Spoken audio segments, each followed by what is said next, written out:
મુખ્યમંત્રી ભૂપેન્દ્ર પટેલની અધ્યક્ષતામાં આજે થરાદ ખાતે ભાજપની ચૂંટણીલક્ષી સભા યોજાઈ, જ્યાં કોંગ્રેસના પૂર્વ પ્રદેશ મહામંત્રી અને રાજપૂત સમાજના આગેવાન ડીડી રાજપૂત સહિત કોંગ્રેસના અનેક હોદ્દેદારો અને કાર્યકર્તાઓએ મુખ્યમંત્રીના હસ્તે કેસરીઓ ખેસ પહેરી ભાજપમાં જોડાયા, જ્યાં મુખ્યમંત્રીએ મજબૂત મતદાન કરી બનાસકાંઠા ઉમેદવાર રેખાબેનને જીતાડવા અપીલ કરી।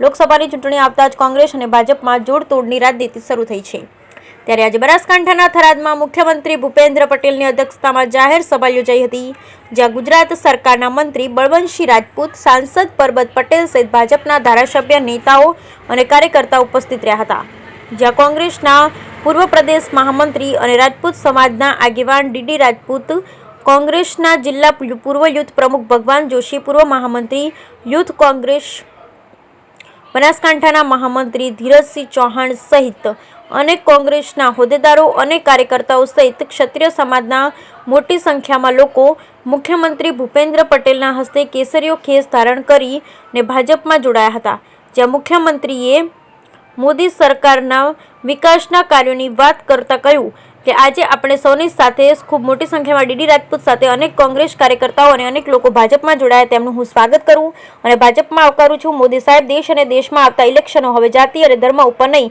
પણ વિકાસની રાજનીતિના મુદ્દા આધારે લડાય છે।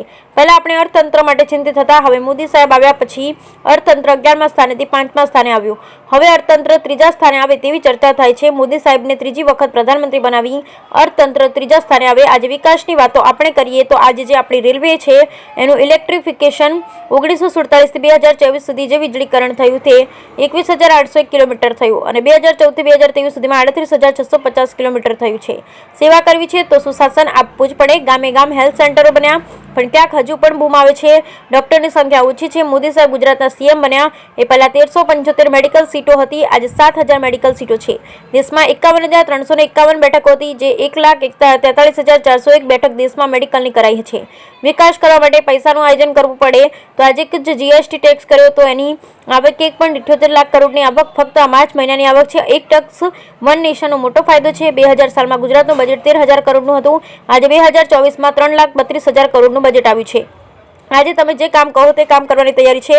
આજે બધા માટે એક જ ગેરંટી છે, પ્રધાનમંત્રી નરેન્દ્ર મોદી। આજે લોકોએ ગેરંટી વગર 10,000માંથી 20,000ની લોન અને 25,000ની લોન મળે છે। ટેક્સની આવક વધવાનું કારણ ગોટાળા બંધ કરાય છે। આજે વેપારીઓ અને ધંધાવાળાઓને કોઈ જાતની કનડગત નથી એટલે આવક વધી છે। ઇલેક્શન આવે તો બેરોજગારીની વાત હોય છે। મોદી સાહેબે 2003માં વાઇબ્રન્ટ શરૂ કર્યું ત્યારે દેશ અને દુનિયાના વેપારીઓ ગુજરાતમાં આવ્યા અને આજે દુનિયામાં 500 મોટી કંપનીઓમાંથી 100થી વધારે ગુજરાતમાં કામ કરે છે। દેશમાં સૌથી વધુ રોજગારી ગુજરાત આપી રહી છે। વિકસિત ભારત શરૂ કરાઈ અને દરેક ગામ જઈ લોકો સરકારી યોજનાનો લાભ અપાયો છે। મોદી સાહેબનો ગેરંટી રથ ગામે ગામ ગયો છે। આપણા ઉમેદવાર રેખાબેનને આપણે એક પણ વોટ બગાડ્યા વગર આપવાનો છે। ડિજિટલ એટલે સેમિકન્ડક્ટર બિઝનેસ લાવવા કોઈ સફળ ન થયું અને આજે મોદી સાહેબે ગુજરાતમાં 3 ઉદ્યોગ એકમો લાવ્યા। બ્યુરો રિપોર્ટ ભરત ઠક્કર, ડીસા, બનાસકાંઠા। આજે થરાદ માર્કેટ યાર્ડ ખાતે અમે અમારા ગામના તથા તાલુકાના આજુબાજુના હજારો કાર્યકર્તા સાથે ભારતીય જનતા પાર્ટીમાં જોડાયા છીએ।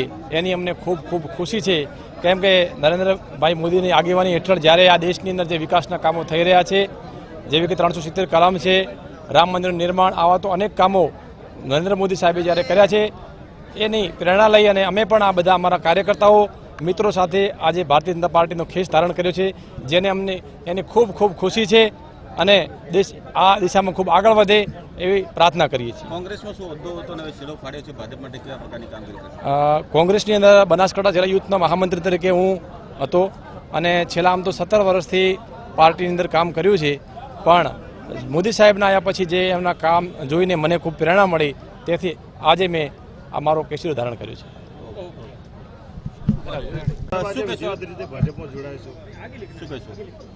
બિલકુલ, આજે હું અને મારા હજારો સમર્થકો સાથે ભારતીય જનતા પાર્ટીમાં જોઈન કર્યું છે।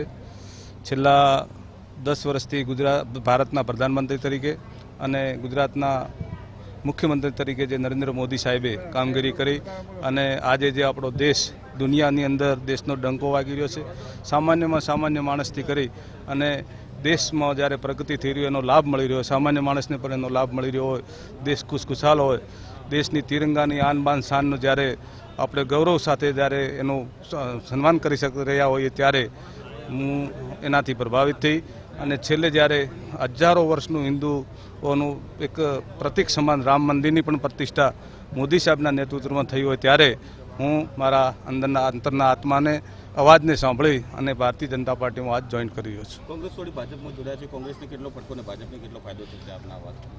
મેં જ્યારે પણ કોંગ્રેસમાં હતો ત્યારે મારી વફાદારીપૂર્વક મારાથી જે કંઈ થયું ત્યારે કોંગ્રેસને મજબૂત કરવા માટે હંમેશા કામ કર્યું હતું અને આજે હું જ્યારે ભારતીય જનતા પાર્ટીમાં જોડાઈ રહ્યો છું ત્યારે હું મારા તો તન મન ધન સાથે ભારતીય જનતા પાર્ટી અને માનનીય વડાપ્રધાન શ્રી નરેન્દ્ર મોદી સાહેબના હાથ મજબૂત થાય તેના માટે મારી પૂરી તાકાતથી કામ કરી અને પાર્ટીને મજબૂત થાય એવું કાર્ય કરીશ.